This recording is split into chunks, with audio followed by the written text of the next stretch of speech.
ময়মনসিংহের তারাকান্দার মেছেরা গ্রামে গত ২রা জুলাই ৪ বছরের শিশু ধর্ষণের শিকার হয়েছে বলে অভিযোগ করে শিশুটির পরিবারের লোকজন।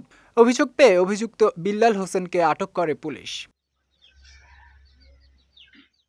তবে অভিযুক্তকে আটকের আগে মব কালচারের শিকার হয় অভিযুক্তের পরিবার। অভিযুক্ত বিল্লালের মা ও প্রত্যক্ষদর্শীরা জানায়, ধর্ষিত শিশুর পরিবার ও স্থানীয় লোকজন উত্তেজিত হয়ে অভিযুক্ত বিল্লালের বাড়িঘরে হামলা চালিয়ে ভাঙচুর ও লুটপাট করে। এতে পরিবারটির প্রায় ২০ থেকে ৩০ লক্ষ টাকার ক্ষয়ক্ষতি হয়েছে। আমার ৩০ লাখ টাকার আমার নগদ আমার কাছে, আমার ঘরে যা আছিল সব আমার হুতে বিদেশে দিছে। আমার নতুন আমার হুত ছুটিতে আইলে আমি কইছিলাম এটি হারা সইছে না, এরা লুটপাট করে সব লয়ে গেছে। আইতে চিন্তা করলাম আমি হিসাবে আগে একটা টিমও নাই বুঝছে, আর আমি যে মহিলারা উদ্ধার করে আনছি। ছেলের আইনের হাতে তুলে দেওয়া হয়েছে, নগদ তুলে দেওয়া হয়েছে। তারপরও ওরা বাড়ি ঘর সব ভাঙচুর করছে, লুটপাট করে সব নিয়ে গেছে। অন্তপক্ষে ২০-৩০ লাখ টাকার মধ্যে লয়ে গেছে। তারা লুটপাট করে যা আসিল সব নিয়ে গেছে। এটা কি আইনের গতি হইল? এদিকে ধর্ষিত শিশুটির পিতা এবং স্থানীয়রা বলছে, টাকার প্রলোভন দেখিয়ে শিশুটিকে ধর্ষণ করে অভিযুক্ত।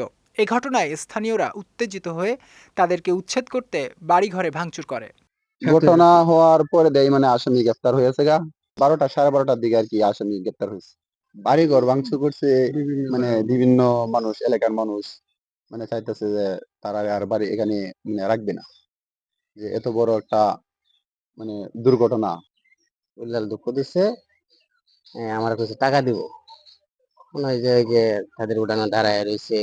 হ্যাঁ, তাদের বারিন্দাতে একটা চৌকি আছিল, এনে গানটার বাজনা বিল্লাল বসা আসছিল। পরে হয়তো বলছে যে আমার টাকা দিব কইয়া বাইল দেয়া হয়তো এবারে নিচ্ছে। আইনের তোয়াক্কা না করে অভিযুক্ত ব্যক্তির বাড়িতে ভাঙচুর ও লুটপাট করাও একটি গুরুতর অপরাধ জানিয়ে ধর্ষণের অভিযোগ প্রমাণিত হলে অভিযুক্তের বিচার আদালতই করবেন বলে জানান আইনজীবীরা। যদি সে দর্শক হয়ে থাকে, যদি বিচারে প্রমাণিত হয়, তাহলে সে প্রচলিত আইনে সাজা পাবে, কিন্তু শাস্তি পাবে। কিন্তু এই ক্ষেত্রে ওনার উপরে অত্যাচার করা, ওনার বাড়িঘর ভাঙচুর করা, ওনার ক্ষতি সাধন করা, এটা কোনো অবস্থাতেই বাংলাদেশ আইনে সমর্থন করে না। ধর্ষণ করে থাকে তাহলে তার বিচার কোর্ট করবে। আর এই ক্ষেত্রে এখানে যা হয়েছে, বাংলাদেশের প্রচলিত আইন অনুযায়ী এখানে অবৈধ বা অন্যায়ভাবে দর্শকের বাড়ি, আমি ধরে নিই দর্শকের বাড়িটা কি ভাঙচুর করা হয়েছে। এটা আমাদের বাংলাদেশের দণ্ডবিধি আইন অনুযায়ী তাদের শাস্তি হবে।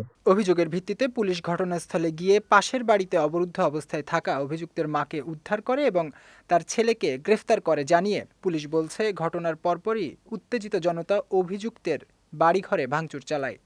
ছেলের মাকে উদ্ধার করার পরে প্রথমেই টার্গেট ছিল যে না, ওর যে বাড়িঘর আছে এগুলো তল্লাশি করা, কারণ যেহেতু পাবলিক চারদিক দিয়ে রয়েছে, ও তো দূরে যাওয়ার কথা না, দূরে পাবলিক ওকে ধরবে।